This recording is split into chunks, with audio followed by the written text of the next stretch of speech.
Hello friends, ਇਸ video ਵਿੱਚ ਅਸੀਂ ਕਰ ਰਹੇ ਹਾਂ ਸੋਨੇਟ ਆਫ ਵਿਲੀਅਮ ਸ਼ੇਕਸਪੀਅਰ। ਇਹ ਵੀਡੀਓ ਐਮਏ ਇੰਗਲਿਸ਼ ਸਟੂਡੈਂਟਸ ਲਈ ਹੈ ਜਿਹੜੇ ਪੰਜਾਬੀ ਯੂਨੀਵਰਸਿਟੀ ਪਟਿਆਲੇ ਦੇ ਅੰਡਰ ਐਮਏ ਇੰਗਲਿਸ਼ ਕਰ ਰਹੇ ਨੇ। ਯੂਨੀਵਰਸਿਟੀ ਵੱਲੋਂ ਸਿਲੇਬਸ ਵਿੱਚ ਹੈ ਜੋ ਸੋਨੇਟ 18, 55, 65, 129 ਅਤੇ 130 ਇਹ ਸੋਨੇਟ ਰਿਕਮੈਂਡਡ ਹੈ ਸਿਲੇਬਸ ਦੇ ਵਿੱਚ। ਸੋਨੇਟ ਦੇ ਉੱਪਰ ਅਸੀਂ ਇੱਕ ਕੁਐਸਚਨ ਚੈਨਲ ਉੱਪਰ ਅਪਲੋਡ ਕਰ ਚੁੱਕੇ ਹਾਂ, ਬਾਕੀ ਕੁਐਸਚਨਸ ਵੀ ਰੈਡੀ ਨੇ, ਬਿਲਕੁਲ ਜਲਦੀ ਅਪਲੋਡ ਕਰਦੇ ਹਾਂ। ਪਰ ਉਦੋਂ ਪਹਿਲਾਂ ਜ਼ਰੂਰੀ ਹੈ ਕਿ ਅਸੀਂ ਇੱਕ ਵਾਰੀ ਕਿ ਸੋਨੇਟ ਵਿੱਚ ਪੋਇਟ ਨੇ ਕੀ ਡਿਸਕਸ ਕੀਤਾ, ਥੀਮ ਕੀ ਹੈ, ਨਾਲ ਇਹ ਵੀ ਜਾਣਨਾ ਜ਼ਰੂਰੀ ਹੈ। ਸੋ ਇਸ ਵੀਡੀਓ ਦੇ ਵਿੱਚ ਅਸੀਂ ਤੁਹਾਡੇ ਨਾਲ ਸ਼ੇਅਰ ਕਰ ਰਹੇ ਹਾਂ ਕਿ ਇਕੱਲੀ ਸੋਨੇਟ ਦਾ ਜੋ ਥੀਮ ਹੈ, ਐਕਚੁਅਲ ਪੋਇਟ ਆਪਣੀ ਸੋਨੇਟ ਵਿੱਚ ਕਹਿਣਾ ਕੀ ਚਾਹੁੰਦਾ ਹੈ। ਫਿਰ ਇਸ ਸੋਨੇਟ ਦੇ ਉੱਪਰ ਜਿੰਨੇ ਕੁਐਸਚਨ ਬਣਨਗੇ 2, 4, 5 ਜਿੰਨੇ ਵੀ ਹੈ ਉਹ ਤੁਹਾਡੇ ਨਾਲ 1 ਬਾਈ 1 ਉਹ ਵੀ ਸ਼ੇਅਰ ਕਰਾਂਗੇ।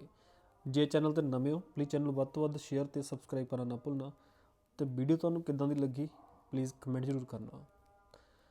ਹਾਂਜੀ, ਪਹਿਲੀ ਹੈ ਸਾਡੇ ਕੋਲ sonnet 18। Sonnet 18 one of William Shakespeare's most famous sonnets is often titled shall I compare thee to a summer's day. ਜਿਹੜੀ ਸ਼ੇਕਸਪੀਅਰ ਦੀ ਸੋਨੇਟ 18 ਹੈ, ਇਹ ਸੋਨੇਟਸ ਜਿਹੜੀਆਂ ਜਿੰਨੀਆਂ ਵੀ ਸ਼ੇਕਸਪੀਅਰ ਨੇ ਲਿਖੀਆਂ ਨੇ ਸਾਰੀਆਂ ਨਾਲੋਂ ਜ਼ਿਆਦਾ ਫੇਮਸ ਮੰਨੀ ਜਾਂਦੀ ਹੈ। ਅਤੇ ਇਹਨੂੰ ਅਕਸਰ ਇਹਦਾ ਜੋ ਟੈਕਸਟ ਲਾਈਨ ਹੈ, ਸ਼ੈਲ ਆਈ ਕੰਪੇਅਰ ਥੀ ਮੀਨਸ ਯੂ ਤੈਨੂੰ, ਟੂ ਅ ਸਮਰਜ਼ ਡੇ ਕਿ ਸਮਰ ਦੇ ਇੱਕ ਦਿਨ ਨਾਲ ਤੈਨੂੰ ਮੈਂ ਕੰਪੇਅਰ ਕਰ ਸਕਦਾ। ਇਸ ਲਾਈਨ ਕਰਕੇ ਜ਼ਿਆਦਾ ਜਾਣੀ ਜਾਂਦੀ ਹੈ ਕਿ ਪੋਇਟ ਆਪਣੀ ਬਿਲਵਡ ਦਾ ਜੋ ਪਿਆਰ ਹੈ ਜਾਂ ਆਪਣੀ ਬਿਲਵਡ ਦੀ ਬਿਊਟੀ ਹੈ ਉਹਨੂੰ ਕਿਸੇ ਚੀਜ਼ ਨਾਲ ਕੰਪੇਅਰ ਕਰ ਰਿਹਾ। In this sonnet Shakespeare praises the beauty of the person he loves. ਇਸ ਪੋਇਮ ਦੇ ਵਿੱਚ ਪੋਇਟ ਉਸ ਪਰਸਨ ਦੀ ਬਿਊਟੀ ਨੂੰ ਕੰਪੇਅਰ ਕਰ ਰਿਹਾ ਜਿਹਨੂੰ ਉਹ ਪਿਆਰ ਕਰਦਾ। ਕੰਪੇਅਰਿੰਗ ਦੈਮ ਫੇਵਰੇਬਲੀ ਟੂ ਅ ਸਮਰਜ਼ ਡੇ, ਉਹਨਾਂ ਨੂੰ ਸਮਰ ਦੇ ਇੱਕ ਦਿਨ ਦੇ ਨਾਲ ਕਿ ਜਿੱਦਾਂ ਗਰਮੀਆਂ ਦੇ ਦਿਨ ਇੱਕ ਗਰਮਾਹਟ ਭਰਿਆ ਹੁੰਦਾ ਉੱਦਾਂ ਕੰਪੇਅਰ ਕਰ ਰਿਹਾ।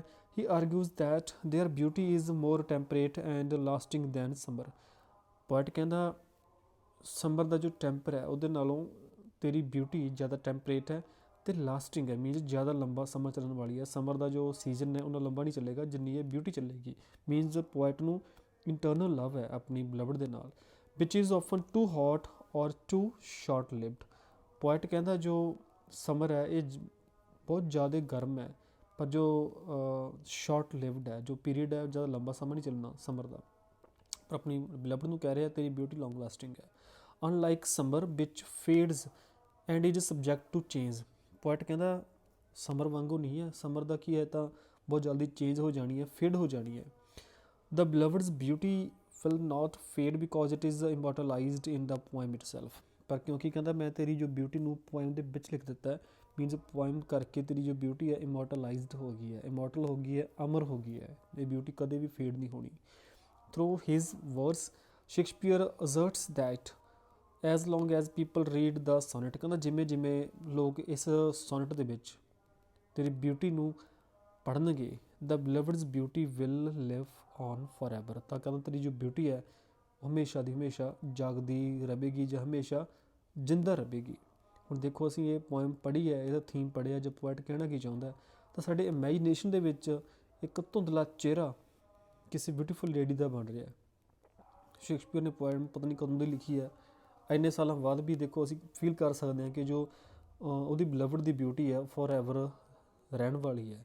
ਤਾਂ ਜਿਵੇਂ ਜਿਵੇਂ ਪੋਇਮ ਨੂੰ ਬੜੇ ਧਿਆਨ ਨਾਲ ਪੜ੍ਹ ਰਹੇ ਹਾਂ, ਜੇ ਨਹੀਂ ਸਮਝ ਆਇਆ ਤਾਂ ਪਲੀਜ਼ ਦੁਬਾਰਾ ਪੜ੍ਹਨਾ, ਦੁਬਾਰਾ ਇਸ ਪੋਇਮ ਨੂੰ ਸੁਣਨਾ ਕਿ ਜਦੋਂ ਅਸੀਂ ਪੂਰੀ ਡੀਪਲੀ ਇਸ ਪੋਇਮ ਨੂੰ ਪੜ੍ਹ ਰਹੇ ਹਾਂ ਜਾਂ ਇਹਦੀ ਸਮਰੀ ਨੂੰ ਪੜ੍ਹ ਰਹੇ ਹਾਂ, ਇਹ ਵੀਡੀਓ ਸੁਣ ਰਹੇ ਹਾਂ, ਤਾਂ ਸਾਡੇ ਮਾਈਂਡ ਦੇ ਵਿੱਚ ਇੱਕ ਧੁੰਦਲਾ ਜਿਹਾ ਚਿਹਰਾ ਬਣ ਰਿਹਾ, ਪਤਾ ਨਹੀਂ ਕੌਣ ਹੈ, ਸਮਝ ਨਹੀਂ ਆ ਰਹੀ ਵੀ ਕਿਹਦਾ ਚਿਹਰਾ ਆ ਰਿਹਾ, ਪਰ ਕੋਈ ਅੱਛਾ ਜਿਹਾ ਚਿਹਰਾ ਆ ਰਿਹਾ, ਨਾਲ ਸ਼ੇਕਸਪੀਅਰ ਯਾਦ ਆ ਰਿਹਾ। ਨੈਕਸਟ ਸੋਨੇਟ 55 ਦੇ ਵਿੱਚ ਕੀ ਕਹਿ ਰਿਹਾ poet.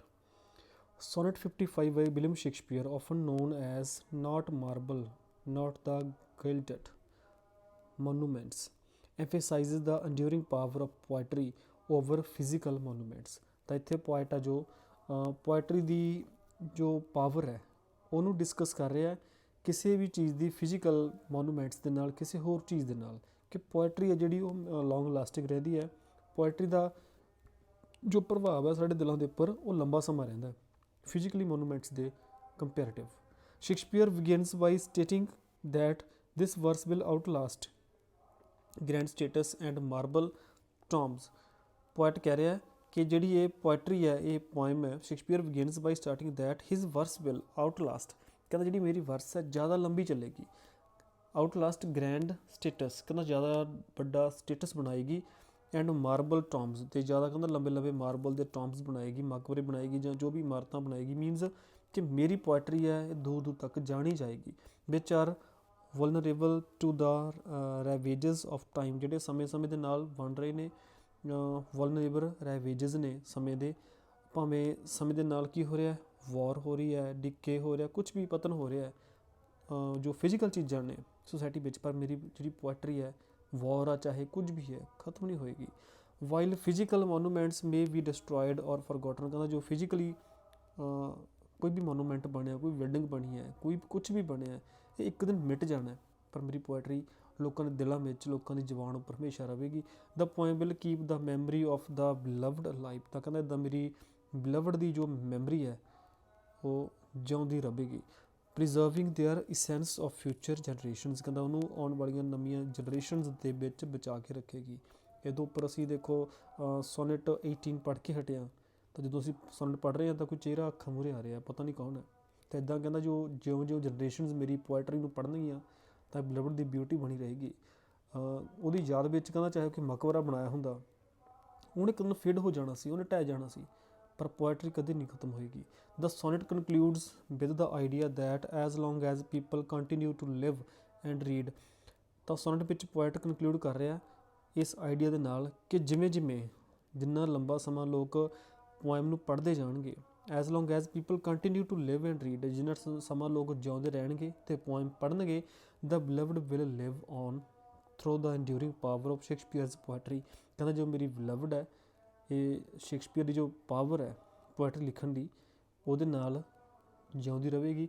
Defined time and death, ਅਤੇ ਜੋ ਸਮੇਂ ਦੀ ਡਿਫਾਈਨਡ ਟਾਈਮ ਹੈ ਜਾਂ ਡੈਥ ਹੈ, ਉਹਨਾਂ ਚੀਜ਼ਾਂ ਦੇ ਨਾਲ ਬਿਲਵਡ ਦੀ ਮੈਮਰੀ ਦੇ ਉੱਪਰ ਜਾਂ ਬਿਲਵਡ ਦੀ ਜਿੰਦਾ ਰਹਿਣ ਦੇ ਉੱਪਰ ਕੋਈ ਫਰਕ ਨਹੀਂ ਪੈਣਾ। ਮਨੁੱਖ ਨੇ ਜਿਉਂਦੇ ਮਰਦੇ ਰਹਿਣਾ, ਪਰ ਜਿਹੜੀ ਜਨਰੇਸ਼ਨ ਨਵੀਂ ਪੈਦਾ ਹੋਊਗੀ ਅਤੇ ਪੋਇਟਰੀ ਪੜ੍ਹੂਗੀ ਤਾਂ ਉਸ ਜਨਰੇਸ਼ਨ ਦੇ ਵਿੱਚ ਸ਼ੇਕਸਪੀਅਰ ਦੀ ਜੋ ਬਿਲਵਡ ਹੈ ਉਹ ਜਿਉਂਦੀ ਰਹੂਗੀ। ਇੱਕ ਜਨਰੇਸ਼ਨ ਨੇ ਜਨਮ ਲਿਆ, ਉਹਨੇ ਪੜ੍ਹੀ, ਉਹਦੀ ਡੈਥ ਹੋ ਜਾਣੀ ਹੈ, ਫਿਜ਼ੀਕਲ ਡੈਥ ਹੁੰਦੀ ਰਹਿਣੀ ਹੈ, ਪਰ ਲੋਕਾਂ ਦੇ ਦਿਲਾਂ ਵਿੱਚ ਕਿ ਨੈਕਸਟ ਦੈਨ ਨੈਕਸਟ। ਮੈਂ ਹੁਣ ਇਸ ਟਾਈਮ ਵੀਡੀਓ ਬਣਾ ਰਿਹਾ, ਪੋਇਮ ਪੜ੍ਹੀ ਹੈ, ਨੋਟਸ ਬਣਾਏ ਨੇ, ਤੁਸੀਂ ਵੀਡੀਓ ਸੁਣੋਗੇ ਜਾਂ ਪੜ੍ਹੋਗੇ ਜਾਂ ਪਹਿਲਾਂ ਕਲਾਸ ਵਿੱਚ ਪੜ੍ਹ ਚੁੱਕੇ ਹੋ ਤਾਂ ਅੱਖਾਂ ਸਾਹਮਣੇ ਕੁਝ ਘੁੰਮਦਾ ਫਿਰਦਾ ਫੀਲ ਹੋਵੇਗਾ। ਜਿੰਨੀਆਂ ਵੀ ਨੈਕਸਟ ਜਨਰੇਸ਼ਨ ਪੜ੍ਹਦੀ ਰਹਿਣਗੀਆਂ, ਹੁਣ ਤੱਕ ਪੜ੍ਹ ਚੁੱਕੀਆਂ ਨੇ, ਇੱਕ ਚਿਹਰਾ ਬਣਦਾ ਰਿਹਾ ਹੋਵੇਗਾ ਜਿਨ੍ਹਾਂ ਨੇ ਸੋਨਟਸ ਧਿਆਨ ਨਾਲ ਪੜ੍ਹੀਆਂ ਨੇ। Next, Sonnet 65. Sonnet 65 by William Shakespeare explores the theme of time's destructive power and the struggle of preserve beauty against its inevitable decay. ਇਸ ਸੋਨਟ ਵਿੱਚ ਵੀ ਪੋਇਟ ਇੱਕ ਪ੍ਰੀਜ਼ਰਵ ਕਰਨ ਵਾਲੀ ਬਿਊਟੀ ਦੀ ਹੀ ਗੱਲ ਕਰ ਰਿਹਾ, ਜਿਵੇਂ ਉੱਪਰਲੀਆਂ ਦੋ ਸੋਨਟ ਵਿੱਚ ਪੋਇਟ ਦਾ ਥੀਮ ਹੈ। Sonnet 65 by William Shakespeare explores the theme of Times destructive power, ਕਿ ਜੋ ਸਮਾਂ, ਜਿੱਦਾਂ ਅਸੀਂ ਕਿਸੇ ਨੂੰ ਯਾਦ ਰੱਖਦੇ ਹਾਂ, ਯਾਦ ਕਰਦੇ ਹਾਂ, ਜਿੰਨਾ ਵੀ ਪਿਆਰ ਕਰਦੇ ਹਾਂ, ਪਰ ਸਮਾਂ ਇੱਦਾਂ ਦੀ ਚੀਜ਼ ਹੈ, ਇਹਦੇ ਵਿੱਚ ਡਿਸਟਰਕਟਿਵ ਪਾਵਰ ਹੈ। ਸਮੇਂ ਨਾਲ ਹਰੇਕ ਚੀਜ਼ ਡਿਸਟਰਕਟਿਵ ਹੋ ਜਾਂਦੀ ਹੈ, ਖਤਮ ਹੋ ਜਾਂਦੀ ਹੈ। ਸਮਾਂ ਪਾਵਰ ਰੱਖਦਾ ਡਿਸਟਰਕਟਿਵ ਹੋਣ ਦੀ। And the struggle of to preserve beauty against its inevitable decay, ਇਹਦੇ ਵਿੱਚ ਪੋਇਟ ਦਾ ਜੋ ਥੀਮ ਹੈ ਕਿ ਇੱਕ ਪਾਸੇ ਸਮਾਂ ਜੋ ਡਿਸਟਰਕਟਿਵ ਹੈ, ਦੂਜੇ ਪਾਸੇ ਜਿਹੜੀ ਬਿਊਟੀ ਹੈ ਉਹ ਆਪਦੇ ਆਪ ਨੂੰ ਜਿਉਂਦਾ ਰੱਖਣ ਲਈ, ਆਪਣੇ ਆਪ ਨੂੰ ਪ੍ਰੀਜ਼ਰਵ ਕਰਨ ਲਈ ਪੂਰਾ ਸਟਰਗਲ ਕਰ ਰਹੀ ਹੈ, ਜ਼ੋਰ ਲਗਾ ਰਹੀ ਹੈ ਅਗੇਂਸਟ ਇਟਸ ਇਨਐਵਿਟੇਬਲ ਡਿਕੇ, ਕਿ ਜੋ ਇਹਦੀ ਡਿਕੇ ਹੈ, ਇਹਦਾ ਪਤਨ ਹੋਣਾ। ਡਿਕੇ ਮੀਨਸ ਪਤਨ ਹੋਣਾ, ਖਤਮ ਹੋ ਜਾਣਾ, ਉਹ ਇਨਐਵਿਟੇਬਲ ਹੈ, ਉਹ ਅਟੱਲ ਹੈ, ਇਹ ਹੋਣਾ ਹੀ ਹੋਣਾ। ਪਰ ਇੱਕ ਪਾਸੇ ਬਿਊਟੀ ਆਪਣੇ ਆਪ ਨੂੰ ਬਚਾਉਣ ਦੀ ਕੋਸ਼ਿਸ਼ ਕਰ ਰਹੀ ਹੈ, ਦੂਜੇ ਪਾਸੇ ਸਮਾਂ ਜਿਹੜਾ ਉਹਨੂੰ ਖਤਮ ਕਰਨ ਲਈ ਕੋਸ਼ਿਸ਼ ਕਰ ਰਿਹਾ। ਫੋਰ ਐਗਜ਼ਾਮਪਲ ਇੰਡੀਆ ਵਿੱਚ ਤਾਜ ਮਹਿਲ ਬਣਿਆ ਹੋਇਆ ਮੁਮਤਾਜ਼ ਦੀ ਯਾਦ ਵਿੱਚ, ਪਰ ਸਮੇਂ ਨਾਲ ਦੇਖੋ ਉਹਦੇ ਉੱਪਰ ਥੋੜ੍ਹਾ ਬਹੁਤਾ ਇਨਵਾਇਰਮੈਂਟਲ ਜੋ ਮਾਰਬਲ ਯੂਜ਼ ਹੋਇਆ ਵੀ ਉਹਦੇ ਵਿੱਚ, ਉਹਦੇ ਉੱਪਰ ਅਸਰ ਪੈ ਰਿਹਾ। 400-500 ਸਾਲ ਲਗਭਗ ਹੋ ਚੁੱਕੇ ਆ, ਕਿੰਨੇ ਕੁ ਹੋਏ ਨੇ ਤਾਜ ਮਹਿਲ ਬਣੇ ਨੂੰ, ਪਰ ਉਹਦੀ ਜੋ ਬਿਊਟੀ ਹੈ, ਉਹਦੀ ਤਾਜ ਦੀ ਜੋ ਇੱਕ ਯਾਦ ਵਿੱਚ ਬਣਿਆ ਹੋਇਆ ਮੁਮਤਾਜ਼ ਦੀ, ਉਹ ਹਾਲੇ ਤੱਕ ਹੈਗੀ ਹੈ, ਪਰ ਉਹ ਸਟਰਗਲ ਕਰ ਰਹੀ ਹੈ ਆਪਣੇ ਆਪ ਨੂੰ ਜਿਉਂਦਾ ਰੱਖਣ ਦੇ ਵਿੱਚ। ਕਿਤੇ ਨਾ ਕਿਤੇ ਥੋੜ੍ਹਾ ਬਹੁਤਾ ਇਨਵਾਇਰਨਮੈਂਟ ਦਾ, ਵਧੇ ਹੋਏ ਟੈਂਪਰੇਚਰ ਦਾ, ਜਾਂ ਜੋ ਪ੍ਰਦੂਸ਼ਣ ਹੋ ਰਿਹਾ ਉਹਦੇ ਉੱਪਰ ਅਸਰ ਪੈਣਾ ਸ਼ੁਰੂ ਹੋ ਚੁੱਕਿਆ ਹੈ। ਤਾਂ ਆਉਣ ਵਾਲੇ ਕਿੰਨੇ ਕੁ ਸਾਲ ਉੱਦਾਂ ਜਿਉਂਦਾ ਰਹਿੰਦਾ, ਜਾਂ ਕਹਿ ਲਓ ਉਹ ਬਿਲਡਿੰਗ ਖੜੀ ਰਹਿੰਦੀ ਹੈ, ਉਹਦੀ ਯਾਦ ਖੜੀ ਰਹਿੰਦੀ ਹੈ, ਇਹ ਤਾਂ ਫਿਊਚਰ ਦੀ ਹੋਇਆ। ਪਰ ਜੋ ਸਮੇਂ ਦੀ ਡਿਸਟਰਕਟਿਵ ਪਾਵਰ ਹੈ, ਉਹਦਾ ਅਸਰ ਉਹਦੇ ਉੱਪਰ ਪੈਣਾ ਸ਼ੁਰੂ ਹੋ ਚੁੱਕਿਆ। ਪਰ ਪੋਇਟ ਕਹਿੰਦਾ ਜੋ ਮੇਰੀ ਬਿਲਵਡ ਦੀ ਬਿਊਟੀ ਹੈ, ਉਹ ਮੇਰੀ ਪੋਇਟਰੀ ਥਰੂ ਚੱਲਦੀ ਰਹੇਗੀ। ਜਿੰਨਾ ਟਾਈਮ ਮੇਰੀ ਪੋਇਟਰੀ ਜਾਗਦੀ ਰਹੇਗੀ, ਨਵੀਆਂ ਨਵੀਆਂ ਜਨਰੇਸ਼ਨਾਂ ਨੂੰ ਪੜ੍ਹਦੀਆਂ ਰਹਿਣਗੀਆਂ, ਅਤੇ ਉਹਦੀ ਯਾਦ, ਉਹਦੀ ਬਿਊਟੀ ਉੱਦਾਂ ਤਰੋ ਤਾਜ਼ੀ ਰਹੇਗੀ। The sonnet opens with a comparison of fragile things like brass, stone, and iron to the even more delicate beauty of youth. Poet ਇਸ ਪੋਇਮ ਦੇ ਵਿੱਚ, ਇਸ ਸੋਨਟ ਦੇ ਸਟਾਰਟਿੰਗ ਦੇ ਵਿੱਚ ਕੰਪੈਰੀਜ਼ਨ ਕਰ ਰਿਹਾ ਕੁਝ ਚੀਜ਼ਾਂ ਦੀ, ਜਿਵੇਂ ਕਹਿੰਦਾ ਬਰਾਸ ਹੈ, ਚਾਹੇ ਕੋਈ ਪੱਥਰ ਹੈ, ਸਟੋਨ ਹੈ, ਆਇਰਨ ਹੈ, ਜਾਂ ਕੁਝ ਬਿਊਟੀ ਹੈ ਯੂਥ ਦੀ, ਉਹਨਾਂ ਨਾਲ ਵੀ ਕੰਪੇਅਰ ਕਰ ਰਿਹਾ। ਕਹਿੰਦੇ ਇਹਨਾਂ ਚੀਜ਼ਾਂ ਨੇ ਵੀ ਇੱਕ ਦਿਨ ਖਤਮ ਹੋ ਜਾਣਾ ਹੈ। ਸ਼ੇਕਸਪੀਅਰ ਲਿਮੈਂਟਸ ਦੈਟ, ਸ਼ੇਕਸਪੀਅਰ ਤਾਨਾ ਮਾਰਦਾ, even the strongest materials can not withstand the force of time. ਕਹਿੰਦਾ ਦੁਨੀਆ ਦੀ ਜਿੰਨੀ ਵੀ ਕੋਈ ਸਟਰੋਂਗੈਸਟ ਮਟੀਰੀਅਲ ਹੈ, ਦੁਨੀਆ ਦਾ ਕੋਈ ਵੀ ਸਭ ਤੋਂ ਸਟਰੋਂਗ ਮਟੀਰੀਅਲ ਹੈ, ਜਿਵੇਂ ਅਸੀਂ ਤਾਜ ਦੀ ਗੱਲ ਕਰ ਚੁੱਕੇ ਹਾਂ ਕਿ ਕਿੰਨਾ ਪੈਸਾ ਲਾ ਕੇ ਸ਼ਾਹਜਹਾਂ ਨੇ 20 ਸਾਲਾਂ ਵਿੱਚ ਉਹ ਬਣਾਇਆ ਸੀ, ਉਹਦੇ ਉੱਪਰ ਵੀ ਨੇਚਰ ਦਾ ਅਸਰ ਪੈਣਾ ਸ਼ੁਰੂ ਹੋ ਚੁੱਕਿਆ, ਪੈ ਰਿਹਾ 1 by 1। ਕਹਿੰਦਾ ਦੁਨੀਆ ਦੀ ਕੋਈ ਵੀ ਚੀਜ਼ ਹੈ ਜਿਹੜੀ ਸਭ ਤੋਂ ਲੰਬਾ ਸਮਾਂ ਜਿਉਂਦੀ ਹੈ, ਜਾਗਦੀ ਹੈ, ਦੁਨੀਆ ਵਿੱਚ ਰਹਿੰਦੀ ਹੈ, then how can something as delicate as beauty survive. ਕਿ ਦੁਨੀਆ ਦੀ ਸਭ ਤੋਂ ਇੰਪੋਰਟੈਂਟ ਜੋ ਮਹਿੰਗੀਆਂ ਮੈਟਲ ਨੇ, ਉਹ ਵੀ ਇੱਕ ਦਿਨ ਸਮੇਂ ਦੇ ਟਾਈਮ ਦੇ ਨਾਲ, ਜਾਂ ਸਮੇਂ ਦੀ ਮਾਰ ਦੇ ਨਾਲ, ਫੋਰਸ ਦੇ ਨਾਲ ਖਤਮ ਹੋ ਜਾਂਦੀਆਂ ਨੇ। ਫਿਰ ਬਿਊਟੀ ਕਿਵੇਂ ਸਰਵਾਈਵ ਕਰ ਸਕਦੀ ਹੈ? ਬਿਊਟੀ ਨੇ ਵੀ ਖਤਮ ਹੋ ਜਾਣਾ। ਜੇ ਕੋਈ ਬਿਊਟੀਫੁਲ ਲੇਡੀ ਨੇ ਜਨਮ ਲਿਆ, ਜਿਵੇਂ ਅਸੀਂ ਲਿਟਰੇਚਰ ਦੀ ਗੱਲ ਕਰਦੇ ਹਾਂ ਕਿ ਮੋਸਟ ਬਿਊਟੀਫੁਲ ਜੋ ਫੀਮੇਲ ਕਰੈਕਟਰ ਲਿਟਰੇਚਰ ਵਿੱਚ ਮੰਨਿਆ ਜਾਂਦਾ, ਉਹਦਾ ਨਾਮ ਹੈਲਨ ਹੈ, ਹੈਲਨ ਆਫ ਟਰੋਏ। ਅਸੀਂ ਜਸਟ ਪੜ੍ਹੀ ਹੈ ਅਤੇ ਉਹਨੂੰ ਇਮੈਜਨ ਕੀਤਾ, ਦੇਖਿਆ ਨਹੀਂ ਹੈ, ਪਰ ਉਹਦੀ ਜੋ ਲਾਈਫ ਅੱਜ ਵੀ ਸਾਡੇ ਸਾਹਮਣੇ ਸਾਡੀ ਇਮੈਜੀਨੇਸ਼ਨ ਵਿੱਚ ਚੱਲ ਰਹੀ ਹੈ, ਉਹ ਜਸਟ ਲਿਟਰੇਚਰ ਕਰਕੇ ਚੱਲ ਰਹੀ ਹੈ, ਪੋਇਟਰੀ ਕਰਕੇ ਚੱਲ ਰਹੀ ਹੈ। ਤਾਂ ਇੱਥੇ ਸ਼ੇਕਸਪੀਅਰ ਪੋਇਟਰੀ ਦੀ ਪਾਵਰ ਨੂੰ ਫੇਰ ਦੱਸ ਰਿਹਾ ਕਿ ਦੁਨੀਆ ਦੀ ਸਭ ਤੋਂ ਸਟਰੋਂਗੈਸਟ ਚੀਜ਼ਾਂ ਇੱਕ ਦਿਨ ਖਤਮ ਹੋ ਜਾਣਾ, ਪਰ ਪੋਇਟਰੀ ਦੇ ਰਾਹੀਂ ਇਹ ਚੀਜ਼ਾਂ ਜਿਉਂਦੀਆਂ ਰਹੀਆਂ ਨੇ ਅਤੇ ਜਿਉਂਦੀਆਂ ਰਹਿਣਗੀਆਂ। ਬਿਊਟੀ ਪੋਇਟਰੀ ਰਾਹੀਂ ਜਿਉਂਦੀ ਰਹੇਗੀ। ਹੀ ਐਕਸਪ੍ਰੈਸਿਸ ਅ ਸੈਂਸ ਆਫ ਹੈਲਪਲੈਸਨੈਸ। ਸ਼ੇਕਸਪੀਅਰ ਇੱਕ ਸੈਂਸ ਆ ਜਿਹੜੀ ਹੈਲਪਲੈਸਨੈਸ ਦੀ, ਉਹਨੂੰ ਵੀ ਬਿਆਨ ਕਰ ਰਿਹਾ। Nothing that neither nature nor human strength can protect beauty from time's relentless assault। But ਕਹਿ ਰਿਹਾ ਕਿ ਕੁਛ ਵੀ ਨਹੀਂ, ਨਾ ਤਾਂ ਮਨੁੱਖ ਅਤੇ ਨਾ ਮਨੁੱਖ ਦੀ ਕੋਈ ਵੀ ਪਾਵਰ ਬਿਊਟੀ ਨੂੰ ਕਦੇ ਵੀ ਐਜ਼ ਇਟ ਇਜ਼ ਪ੍ਰੀਜ਼ਰਵ ਕਰ ਨਹੀਂ ਸਕਦੀ।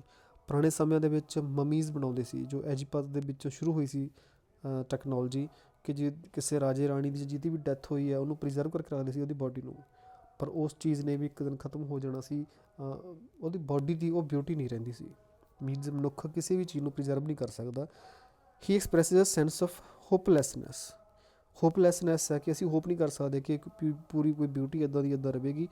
ਨਥਿੰਗ ਦੈਟ ਨੀਦਰ ਨੇਚਰ, ਨਾ ਤਾਂ ਨੇਚਰ ਕਰ ਸਕਦੀ ਹੈ, ਕਿਸੇ ਚੀਜ਼ ਨੂੰ ਬਚਾ ਕੇ ਰੱਖ ਸਕਦੀ ਹੈ, ਨੋਰ ਹਿਊਮਨ ਸਟਰੈਂਥ, ਅਤੇ ਨਾ ਹੀ ਮਨੁੱਖ ਕੋਲ ਕੋਈ ਪਾਵਰ ਹੈ, can protect beauty from time's relentless assault, ਜੋ ਸਮਾਂ ਆਪਣਾ ਅਸਰ ਜ਼ਰੂਰ ਦਿਖਾਉਂਦਾ ਹੈ। ਹੋਐਵਰ ਇਨ ਦਾ ਫਾਈਨਲ ਕਪਲਟ ਦੇ ਵਿੱਚ, ਇਸ ਸੋਨਟ ਦੇ ਵਿੱਚ ਪੋਇਟ ਕਹਿ ਰਿਹਾ, Shakespeare offers a glimmer of hope. ਇੱਕ ਆਸ ਦੀ ਕਿਰਨ ਪੋਇਟ ਜ਼ਰੂਰ ਦਿਖਾ ਰਿਹਾ। Beauty might be preserved through the power of his verse. ਪਰ ਕਹਿੰਦਾ ਹਾਂ, ਬਿਊਟੀ ਨੂੰ ਬਚਾ ਕੇ ਰੱਖ ਸਕਦਾ, ਕਾਹਦੇ ਰਾਹੀਂ? ਆਪਣੀ ਵਰਸ ਦੀ ਪਾਵਰ ਰਾਹੀਂ, ਆਪਣੀ ਪੋਇਟਰੀ ਦੀ ਪਾਵਰ ਰਾਹੀਂ, ਕਿ ਸ਼ਬਦ ਇੱਦਾਂ ਦੇ ਲਿਖ ਕੇ ਜਾਊਂਗਾ ਕਿ ਜਦੋਂ ਮੇਰੀ ਜਨਰੇਸ਼ਨਾਂ ਪੜ੍ਹਨੀਆਂ ਤਾਂ ਬਿਊਟੀ ਅੱਖਾਂ ਸਾਹਮਣੇ ਆਉਂਦੀ ਰਹੇਗੀ। By writing about the beloved he aims to defy time. ਜਦੋਂ ਆਪਣੀ ਬਿਲਵਡ ਦੀ ਬਿਊਟੀ ਨੂੰ ਪੋਇਟ ਲਿਖ ਰਿਹਾ ਹੈ, ਉਹਦਾ ਏਮ ਸਮੇਂ ਨੂੰ ਡਿਫਾਈ ਕਰਨਾ ਵੀ ਹੈ, and give their beauty a form of immortality through the poetry. Poet ਚਾਹੁੰਦਾ ਕਿ ਮੇਰੀ ਬਿਲਵਡ ਦੀ ਜੋ ਬਿਊਟੀ ਹੈ ਇਹ ਇਮੋਰਟਲ ਹੋ ਜਾਏ, ਅਮਰ ਹੋ ਜਾਏ, ਕਿ ਜਦੋਂ ਜੋ ਜਨਰੇਸ਼ਨ ਪੜ੍ਹਨਗੀਆਂ ਤਾਂ ਉਹਨਾਂ ਦੀ ਅੱਖਾਂ ਸਾਹਮਣੇ ਮੇਰੀ ਜੋ ਬਿਲਵਡ ਹੈ ਉਹ ਆਉਂਦੀ ਰਹੇ। ਤਾਂ 3 ਸੋਨਟ ਦੇ ਵਿੱਚ ਪੋਇਟ ਨੇ ਆਪਣੀ ਬਿਲਵਡ ਦੀ ਬਿਊਟੀ ਨੂੰ ਐਕਸਪਲੇਨ ਕੀਤਾ। ਨੈਕਸਟ 2 ਜੋ ਸੋਨਟ ਨੇ, ਨੈਕਸਟ ਵੀਡੀਓ ਤੁਹਾਡੇ ਨਾਲ ਜਲਦ ਸ਼ੇਅਰ ਕਰਦੇ ਹਾਂ। ਆਲ ਦਾ ਬੈਸਟ।